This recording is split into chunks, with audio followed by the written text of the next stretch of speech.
Amin. Karena Tuhan pasti punya kehendak, Tuhan pasti punya maksud dan tujuan kenapa kita ada ketemu hari ini.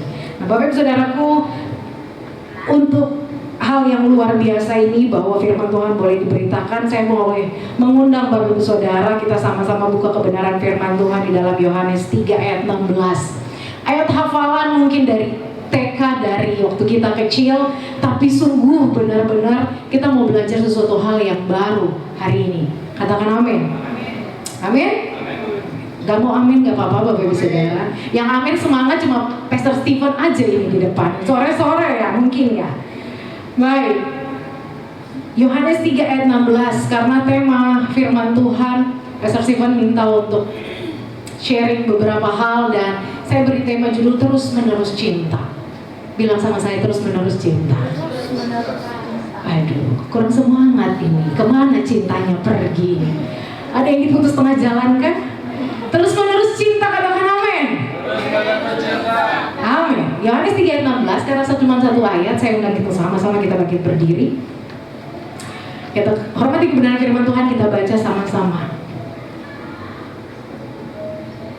Demikian firman Tuhan Yohanes 3 ayat 16, 3, 2, 1. Karena begitu besar kasih Allah akan dunia ini, sehingga ia telah mengaruniakan anaknya yang tunggal, supaya setiap orang yang percaya kepadanya tidak binasa, melainkan beroleh hidup yang kekal. Amin. Silakan duduk Bapak Ibu Saudaraku.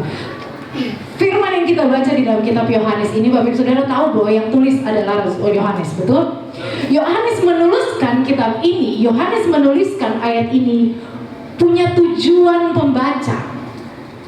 Dan pembaca dari kitab Yohanes, surat Yohanes ini dituliskan adalah orang-orang bukan yang baru mau jatuh cinta sama Tuhan, bukan yang baru mau kenalan sama Tuhan, bukan yang baru mau tahu siapa Yesus dan apa yang bisa dia lakukan. Yohanes menulis kitab ini punya tujuan pembaca adalah untuk orang-orang yang sudah mengenal Kristus. Saya percaya kita semua di tempat ini orang-orang yang sudah belajar mengenal Kristus, bukan 1-2 hari, bukan 1-2 tahun. Amin. Yohanes punya tujuan kepada orang-orang yang sudah mengenal Kristus dan diharapkan mengalami pertumbuhan, kedewasaan dalam pengenalannya akan Kristus.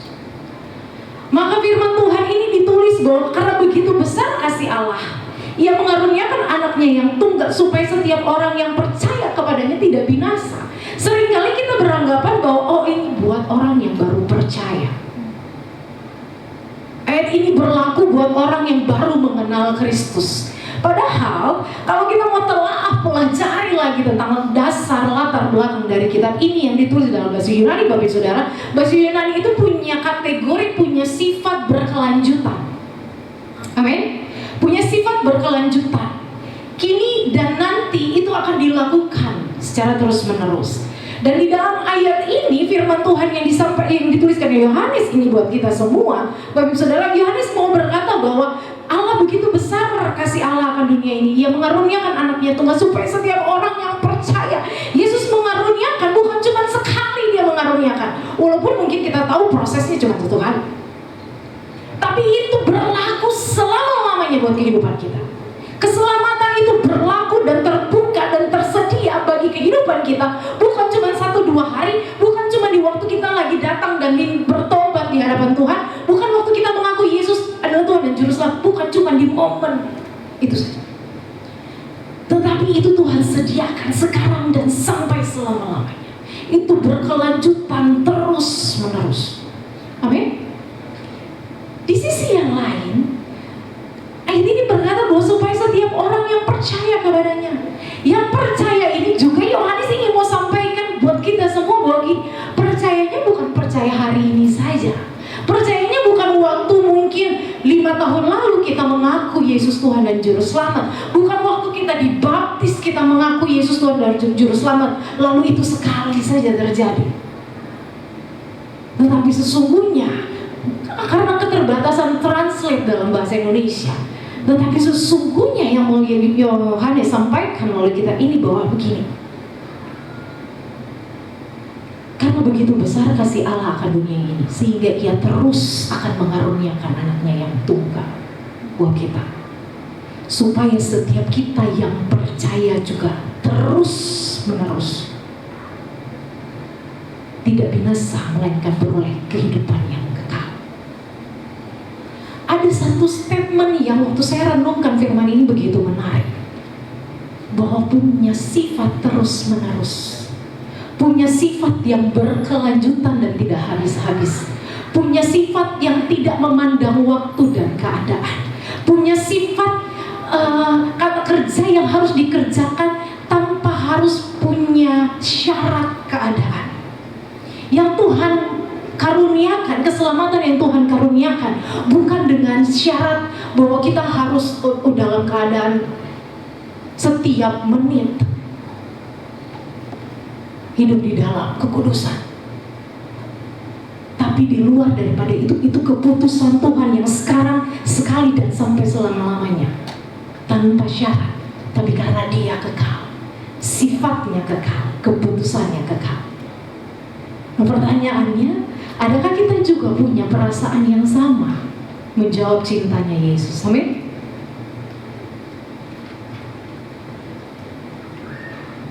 Adakah cinta itu kita miliki terus menerus kepada Dia? Adakah respon kita yang sama untuk mempercayai Dia terus menerus ditemukan di dalam kehidupan kita? Yohanes ingin mengingatkan kepada kita, setiap kita yang sudah menjalani kehidupan bukan setahun 2 tahun dengan Tuhan, bukan sehari 2 hari dengan Tuhan. Yohanes ingin mengingatkan dan meneguhkan bagi setiap kita bahwa gini, percaya Tuhan itu harus terus menerus. Cinta sama Tuhan itu harus terus menerus. Amin. Jangan karena 1-2 doa yang belum Tuhan jawab lalu kita berhenti percaya sama Dia. Jangan karena 1-2 keadaan yang menghalangi, ada masalah, ada tantangan, lalu kita berhenti mempercayai Dia sebagai Tuhan dan Juru Selamat. Jangan karena ada 1-2 keadaan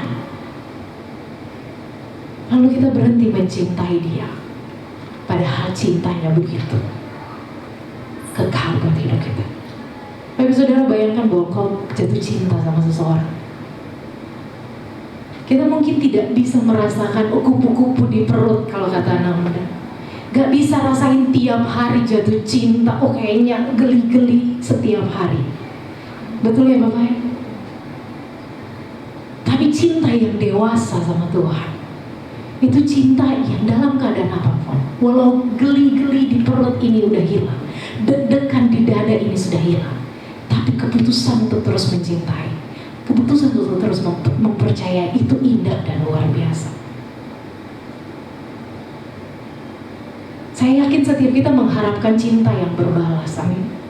Waktu kita mencintai seseorang bukan karena 1-2 momen romantis, bukan karena 1-2 hadiah, bukan karena 1-2 pujian, kata-kata yang indah, tapi waktu kita mencintai seseorang, cinta kita pun dibalas dengan kekekalan. Ada amin. Tuhan ingin kita belajar percaya Dia terus menerus. Boleh sama-sama bilang sama saya, terus menerus. Terus menerus. Bukan cuma hari ini tapi juga besok. Bukan cuma besok tapi juga lusa. Bukan cuma waktu Tuhan jawab 1-2 doa kita percaya, tetapi waktu Tuhan belum jawab pun kita mau percaya. Amin. Saya ada satu kisah indah tentang kasih yang cinta yang diperjuangkan terus menerus tanpa mengenal waktu. Cintanya Yakub kepada Rahel. Pernah dengar ceritanya tentu, amin. Bapak Ibu Saudara, saya mau minta Bapak Ibu Saudara coba buka di dalam Kejadian 29 ayat yang ke-20.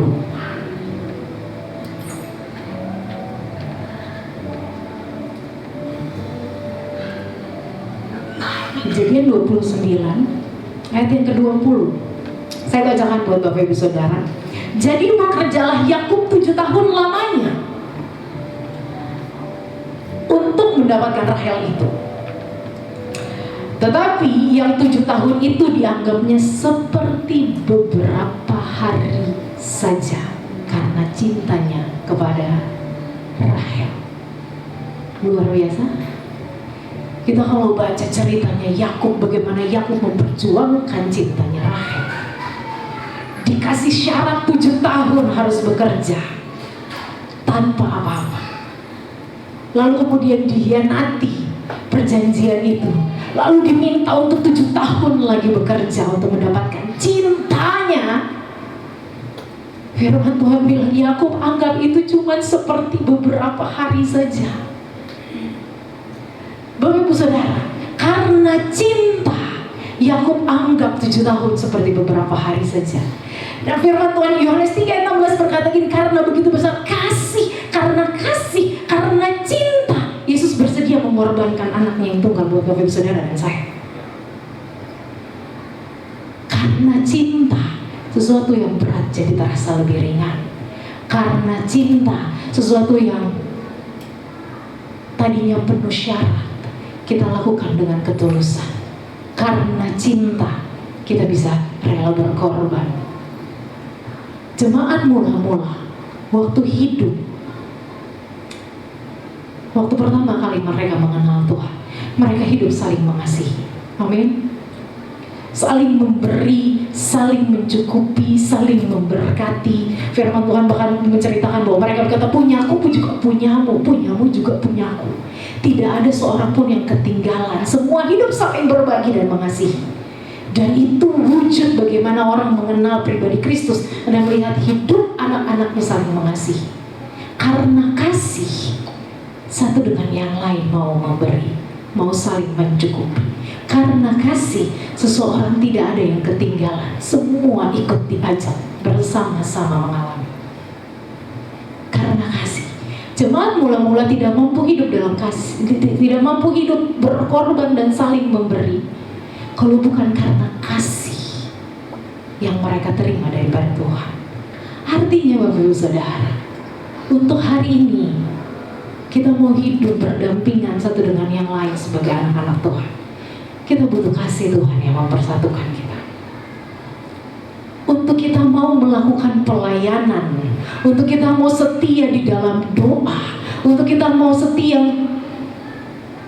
mengerjakan amanat agung, kita butuh kasihnya Tuhan.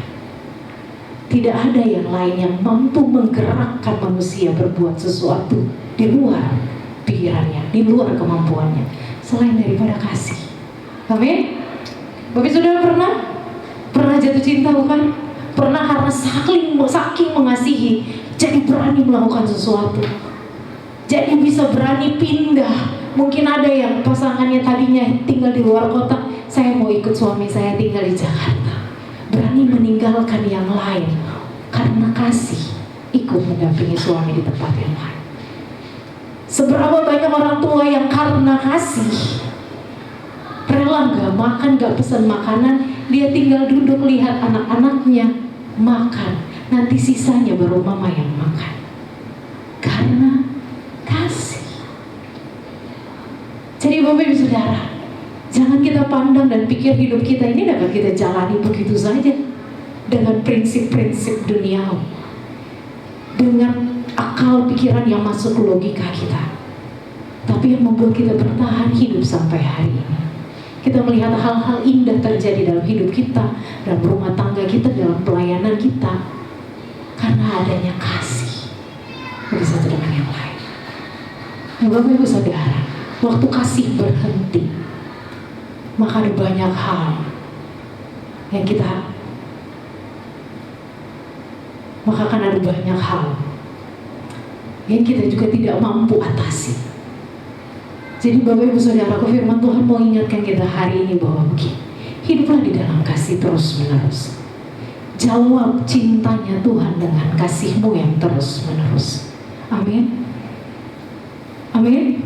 Seperti Yakub begitu mengejar kasihnya Rahel, dia anggap yang bertahun-tahun hanya seperti beberapa hari saja. Mari kita memandang hubungan kita dengan Tuhan bahwa aku ingin mengejar hadirat-Mu, aku ingin mengejar cinta-Mu, aku ingin balas kebaikan-Mu Tuhan, dengan mencintai Dia terus menerus, dengan memilih mengasihi Dia terus menerus. Amin. Amin. Waktu kita belajar mempercayai Tuhan terus-menerus, waktu kita belajar mencintai Tuhan terus-menerus, kita akan lihat banyak hal yang luar biasa dapat terjadi dalam kehidupan kita. Sadrak, Mesak dan Abednego, Bapak Ibu Saudara, kalau mereka belajar cuma percaya dan cinta akan firman Tuhan, cinta akan hadirat Tuhan hanya pada hal-hal yang menguntungkan, mereka mungkin akan jadi salah satu dari orang-orang yang akan sujud waktu raja lewat di depan mereka. Tapi karena begitu besar mereka mau terus-menerus mencintai Tuhan, mau terus-menerus mempercayai Tuhan, mereka berani ambil satu tindakan yang di luar daripada pikiran biasa orang. Mereka tetap berdiri teguh. Bahkan waktu sudah dijatuhi hukuman bahwa mereka akan dimasukkan ke dalam perapian, mereka tidak mundur dalam percayanya sama Tuhan. Amin. Mereka nggak mundur. Mereka bahkan bilang, kalaupun kami mati di dalam perapian, kami akan tetap percaya sama Tuhan. Hanya nama Tuhan saja yang kami agungkan, tidak ada nama lain. Dahsyat, luar biasa. Apa yang terjadi? Bukti dari percaya yang terus-menerus, bukti dari mencintai Tuhan terus-menerus, punya komitmen untuk hanya mau mengutamakan Tuhan dalam kehidupan. Mereka menari-nari di dalam perapian. Menariknya, itu tidak berhenti di situ. Raja melihat itu dan marah, dan raja bilang, tambahkan panasnya 3 kali lipat, lebih panas daripada yang sebelumnya. Orang yang panasin apinya saja tidak masuk ke dalam, hanya memanaskan apinya 3 kali lipat dari luar saja. Karena Tuhan bilang bahwa mereka aja binasa, kepanasan, mati kepanasan. Tapi apa yang terjadi buat orang-orang yang terus percaya sama Tuhan di dalam segala musim keadaan? Apa yang terjadi buat orang-orang yang terus pegang komitmen, mau mempercayai, mau cinta sama Tuhan, mau jadi penyembah Dia dalam roh dan kebenaran, terus-menerus? Mereka menari-nari di dalam perapian. Adakah Bapak Ibu Saudara, hari ini kita mau telah kembali hari-hari keputusan kita, hidup kita. Apakah kita salah satu orang-orang seperti murid-murid Yesus itu, yang di dalam, yang walau kita berhadapan dengan masalah, waktu kita berhadapan dengan perapian pun, komitmen kita tidak lepas daripada terus-menerus mau percaya sama Tuhan. Aku mau terus-menerus menjadi pecintanya Tuhan, pengejar hadiratnya Tuhan, penyembahnya Tuhan, walau dalam segala macam keadaan. Dan kau akan melihat, kau akan menari-nari di tengah masalah dan keadaan. Ikut Tuhan bukan berarti tanpa masalah, tapi ikut Tuhan, engkau bahkan bisa menari di atas masalah. Amin. Amin. Daud juga alami hal yang sama. Diperhadapkan dengan Goa Sina, Bapak Saudaraku. Kamu masih ditawarin lagi. Kamu masih bisa lolos kalau kamu berubah pikiran, berubah cintamu sama Tuhan, berubah pengabdianmu sama Tuhan, berubah percayamu sama Tuhan. Masih ada kesempatan. Seberapa sering kita jadi orang percaya juga dikasih kesempatan. Kamu masih bisa dipromosikan, kamu masih bisa dipuja-puja, kamu masih bisa dapat kesempatan, asal komitmenmu sama Tuhan berubah. Tapi Daud memilih tidak melakukan itu.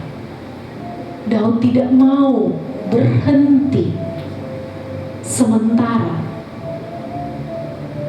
Dia tetap pegang komitmennya untuk terus-menerus mengasihi Tuhan. Apa yang terjadi? Tidak sehelai rambut pun jatuh, tidak satu gigitan singa pun tertancap di tubuhnya. Bapak Saudara pernah alami hal yang seperti ini? Kamu, saya mau promosikan, tapi kamu bisa nggak pindah ke tempat lain? Saya ada pelayanan, bahwa saya nggak bisa. Saya ada pelayanan, nggak mungkin saya pindah, nggak mungkin saya berangkat ke luar kota karena saya ada pelayanan. Nggak apa, tinggalinlah pelayananmu sebentar. Cuma 1-2 kali aja rapat, cuma 1-2 kali aja promosi. Ini kesempatan besar buat kau bisa dipromosikan, bisa naik jabatan, kau punya kesempatan ketemu orang-orang yang besar di sana, kau punya kesempatan ini dan itu. Tapi kau diminta untuk tawar-menawar dengan iman, percaya dan setia dan komitmenmu dengan Tuhan. Sering? Seberapa sering kita aduh, sore ya ibadahnya. Saya masih ada arisan keluarga, gimana dong? Kalau ibadah pagi boleh deh, kalau ibadah sore nggak bisa ada arisan. Bukan nggak boleh datang arisan, Bapak Saudara. Tapi kita tahu kita mau respon kebaikan Tuhan itu. Tidak setiap hari kita punya waktu. Kita tidak tahu apa yang terjadi esok dan lusa. Kita tidak tahu. Saya nggak tahu kalau sampai setiap kali dapat jadwal pelayanan, tiap hari kalau misalnya boleh diizinkan berdoa buat orang lain, untuk memberitakan firman, mau pimpin pujian, mau lakukan apapun, saya cuma bilang gini sama Tuhan, Tuhan, kok bisa ya saya di antara begitu banyak orang yang luar biasa, kenapa saya ada kepercayaan Tuhan buat saya? Saya mau ambil Tuhan, saya mau lakukan. Saya seperti orang yang takut kehilangan momen di mana Tuhan ambil momen itu dan taruh kepercayaan itu buat orang lain. Saya melayani dari umur 5, dari kelas 5 SD, Bapak Saudara, dari seorang penari tamborin. Pimpin konsel, pimpin pemuda, remaja, sekolah minggu, sehingga WL sempat main gitar, sampai dengan dipercayakan untuk boleh melayani di mimbar. Yang buat saya, Bapak Ibu Saudara, Tuhan, kalau Tuhan gak pernah berhenti mencintaiku, harusnya pertumbuhanku tidak boleh berhenti aku melayani Tuhan. Saya sempat kuliah di Rusia. Saya seorang psikolog, praktek juga sehari-hari. Kuliah di negara yang ateisnya banyak, agama kenegaraan ortodoks, tapi semua hanya agama KTP rata-rata. Tidak banyak orang yang percaya kepada Yesus. Bahkan gereja-gereja seperti ini disebut gereja-gereja yang sesat. Masih sulit menemukan gereja, masih sulit melihat pertumbuhan gereja yang militan, karena semuanya rata-rata masih diatur oleh peraturan. Namanya gereja, namanya agama kenegaraan, maka agamanya diatur oleh negara. Saya pikir di sana saya nggak akan, orang banyak yang berkata bahwa ini masih muda, 17 tahun waktu saya berangkat. Ini masih muda, ini pasti akan mulai bergaul, pergaulannya bebas, ada banyak hal yang terbuka, dia akan bisa mencoba ini itu, tidak ada pantauan orang tua, tidak ada pantauan kakak-kakak rohani, tidak ada yang mengontrol, bebas hidup enak di sana. Tapi saya cuma ingat satu hal yang saya percaya itu menjaga saya sampai dengan hari ini. Kalau saya ingat kebaikannya Tuhan. Waktu saya ingat kebaikannya Tuhan, waktu saya mau melangkah untuk melakukan satu pelanggaran, rasanya berat. Waktu hari Minggu tidak datang ke gereja, walaupun gak punya orang tua di sana, walaupun tidak ada orang tua yang bangunin, yang panggilin, tetap saya bangun dan saya cari gereja. Uniknya, saya menemukan gereja bukan karena diundang. Beberapa minggu pertama waktu saya kuliah, Bapak Ibu Saudara, di asrama, saya rindu untuk pergi ke gereja. Satu gereja ortodoks saya datang, waktu saya mulai nangis karena saya merasa sendiri di negara orang, tidak tahu bahasa, tidak tahu kultur, tidak terbiasa dengan makanan. Saya mulai menangis, dan orang di gereja itu merasa aneh melihat orang yang nangis. Oh, kok bisa? Saya juga kaget, saya dilihatin waktu menangis. Apa nggak biasa orang di sini bisa menangis di hadapan Tuhan? Ternyata nggak biasa. Saya pikir Tuhan deh yang arahkan saya mau ke gereja mana, saya nggak tahu. Di sini saya jadi malu mau nangis. Di sini kayaknya saya nggak bisa menjadi diri saya untuk benar-benar mau berseru dengan Tuhan, mau mengekspresikan pujian saya sama Tuhan. Di minggu kedua, ketiga, keempat, Bapak Saudara, saya duduk, karena tidak menemukan gereja apapun, saya duduk dan menjadi frustasi, merasa sendiri, merasa tidak mampu untuk melanjutkan kuliah, merasa bingung dengan keadaan, semuanya baru, bahasa tidak mengerti dan lain sebagainya. Saya mulai frustasi, dan saya merasa saya butuh gereja, saya butuh komunitas, saya butuh orang yang akan mengingatkan saya butuh teman berdoa, saya butuh orang yang akan membimbing saya di dalam kerohanian saya. Kalau tidak, saya akan menyerah di dalam perjalanan ini. Saya nangis di tempat tidur saya, Bapak Saudara.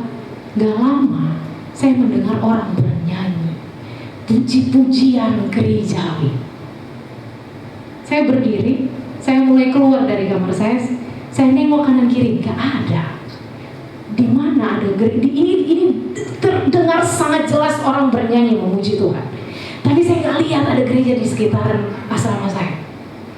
Saya tanya teman-teman, kalian tahu gak ada gereja dekat sini? Gak ada yang tahu kalau ada gereja dekat sini. Saya tanya lagi, tapi dengar gak ada suara orang dari gereja menyanyi memuji Tuhan? Gak ada yang dengar. 10 orang saya tanya, 10 orang gak ada yang dengar. Lucu. Buat saya lucu banget. Ini tuh suara apa yang saya dengar? Apakah saya berhalusinasi saking depresinya? Tapi rasanya enggak. Nanti dia berhenti seperti menyembah, nanti dia memuji lagi. Musiknya naik, musiknya pelan, dan itu dalam jangka waktu yang panjang saya dengar orang menyanyi. Saya keluar dari asrama, Bapak Saudara, saya ketemu kakak kelas yang lagi lewat dekat situ. Saya pikir kakak kelas saya ini orang Rusia. Kok dia ada di sini? Seingat saya kayaknya dia orang Kristen.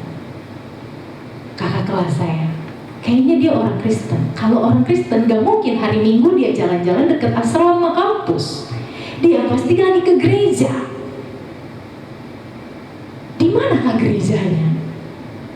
Saya lalu mulai coba hubungi dia, cari SKSD, coba kenal dekat dengan dia. Kak, ada gereja yang kesini? Oh ada, tepat persis di belakang asrama saya. Padahal tidak ada satu orang Rusia pun, tidak ada mahasiswa dari ribuan mahasiswa yang tahu kalau di situ ada gereja. Karena gerejanya tertutup dan dianggap sesat. Dilakukan di dalam satu gudang.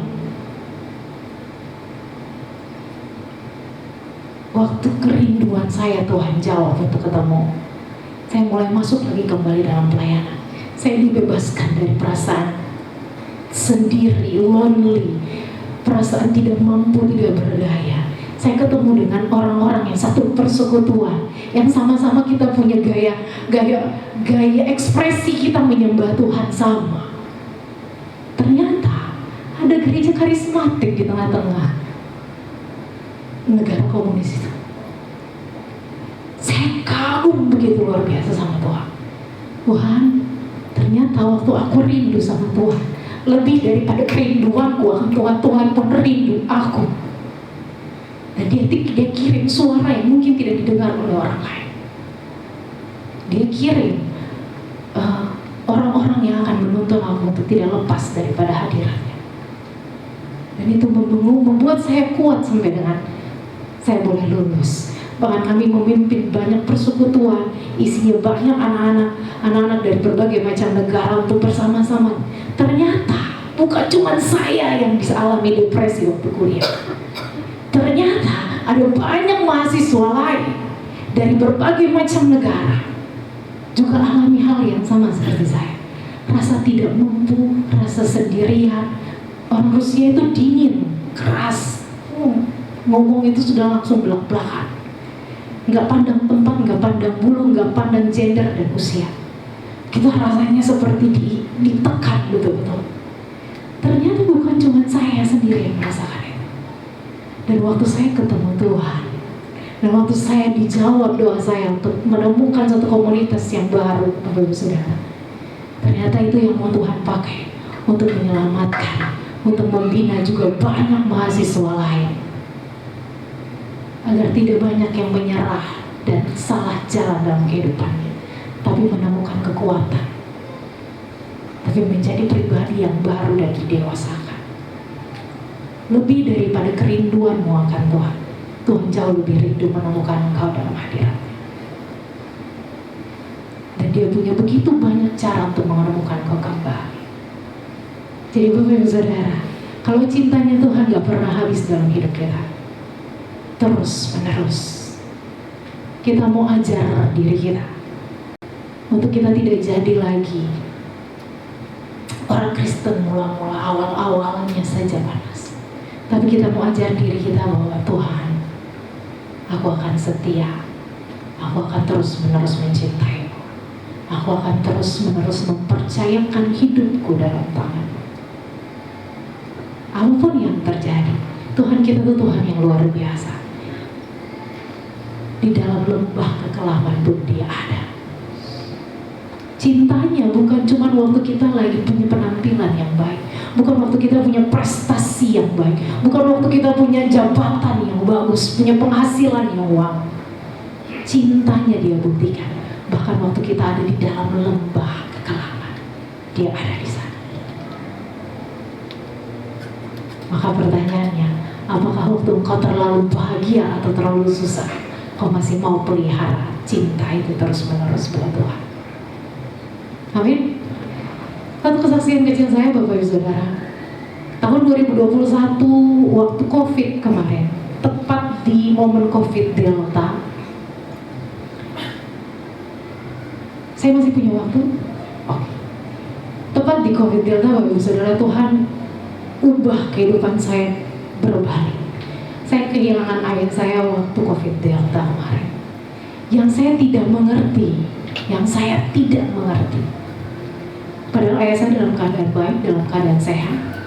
Tapi hanya karena dia punya komorbid, jadi yang memberatkan adalah komorbidnya, bukan di COVID-nya. Saya tidak mengerti kenapa itu bisa terjadi, tetapi beberapa minggu sebelum ayah saya Tuhan panggil, Tuhan seperti taruh sesuatu di dalam hati, dan doa saya selalu cuma bilang gini, Tuhan, kalau aku berdoa Tuhan gak jawab, kalau aku minta Tuhan gak kasih, satu aja permintaanku, Tuhan jangan tinggalkan aku. Tuhan jangan tinggalkan aku, karena aku gak mau sendirian Tuhan. Kalau Tuhan izinkan ada tantangan, ada persoalan terjadi dalam hidupku, permintaanku cuma satu, Tuhan jangan tinggalkan aku. Temani aku Tuhan, kasih kuat aku, karena aku tahu aku gak akan temukan kekuatan di tempat lain. Karena aku tahu aku gak akan bisa tanpa Tuhan. Doa itu yang terus berulang-ulang sampai akhirnya memang Tuhan kasih tunjuk apa yang akan terjadi. Bahwa aku kehilangan ayahku. Ayahku tuh sosok sampai hari ini tuh masih bisa menangis. Kenapa? Karena ayahku tuh sosok yang paling dekat dengan saya. Kadang-kadang suka berpikir ini, Tuhan cemburu enggak ya? Aku terlalu dekat dengan ayahku. Tuhan cemburu enggak ya? Kalau aku terlalu mengandalkan ayahku. Aku selalu bertanya kemanapun, keputusan apapun yang harus aku ambil, aku harus tanya sama Papa. Tapi Tuhan ambil. Itu hidup seperti terbalik. Itu hidup berubah luar biasa. Tapi yang terjadi, orang pikir saya akan hancur lebur. Tetapi yang luar biasa terjadi, saya sampai hari ini kuat.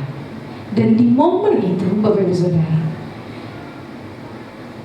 di momen COVID Delta dan banyak yang sakit dan banyak yang meninggal, gembala saya tidak, karena dia usianya 80-an tahun, 86, dia tidak bisa keluar rumah, tidak bisa mengunjungi siapapun. Sayalah yang diutus kemana-mana. Bahkan beberapa yang meninggal, pasca meninggal ayah saya, harus saya yang pergi melayani. Di situ orang berpikir gak mungkin Preti bisa, gak mungkin dia mau, gak mungkin dia mampu. Dia ini yang lagi butuh penghiburan, dia ini yang lagi butuh kekuatan, dia ini yang lagi butuh untuk didampingi. Kenapa malah dia yang ditunjuk untuk pergi dan melayani orang-orang? Tapi saya pergi, Bapak Saudara. Saya gak tahu kekuatannya datang dari mana, tapi saya pergi dan melayani. Saya pergi menguatkan dan menghibur mereka yang kehilangan orang-orang yang mereka kasih. Di momen saya juga masih butuh kekuatan dan penghiburan. Apa yang saya tangkap dari kejadian itu Bapak Ibu Saudara? Tuhan mengasihiku lebih daripada yang kau minta. Aku cuma minta untuk ditemani. Tuhan jangan tinggalkan aku. Tapi yang aku dapat lebih daripada itu, Tuhan berikan kekuatan yang ekstra untuk menopang orang-orang yang lain. Bapak Ibu Saudara, kita mau ingat kebaikannya Tuhan dalam kehidupan kita. Amin. Kalau Tuhan begitu baik dalam kehidupan kita, apa alasannya untuk kita berhenti mencintai Dia? Apakah ada alasan untuk kita berhenti mempercayai Dia? Karena kalau kita mau hitung-hitung, lebih daripada yang kita minta, lebih dari apa yang kita pikirkan, kita doakan, sesungguhnya Tuhan jawab lebih dahsyat daripada itu. Iman itu tumbuh akan pendengaran akan firman Tuhan. Kalau mau percaya Tuhan terus menerus, kalau mau beriman mencintai Tuhan terus menerus, gak lain gak bukan baca firman Tuhan, baca, renungkan siang dan malam. Belajar mempercayai Tuhan itu tidak sulit. Ambil kitabmu di rumah, duduk di dalam ruang, bersembunyi, berdua sama Tuhan, masuk dalam hadiratnya, baca cerita-cerita tentang kebaikannya, baca cerita-cerita tentang bagaimana Dia sanggup mengubahkan kehidupan kita, bagaimana Dia bisa mengubah kesulitan menjadi kesempatan, bagaimana Dia bisa mengubahkan keadaan. Cari tahu isi hatinya dalam Alkitabmu, cintai firman-Nya. Kita akan didewasakan, amin. Jangan cari Tuhan karena ada kebutuhan. Jangan cari Tuhan karena mau cari berkat aja. Cari Tuhan karena mau dekat, bukan mau berkat. Amin. Cari Tuhan karena mau senangkan hatinya, karena mau cari tahu kerinduannya, bukan karena kita punya keperluan sesuatu.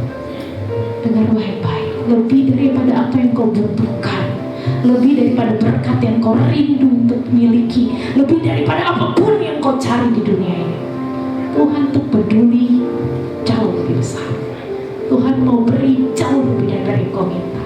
Apa yang kau pikirkan, apa yang kau dengar, apa yang timbul dalam hati, Tuhan lebih tahu.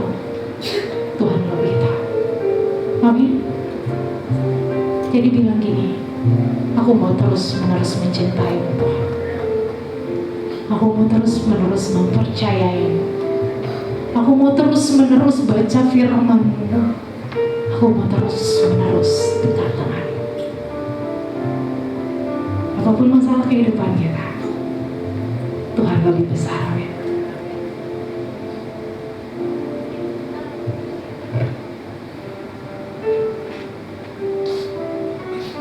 Saya mau ajak Bapak Ibu Saudara untuk boleh kita bangkit berdiri, kita angkat pujian.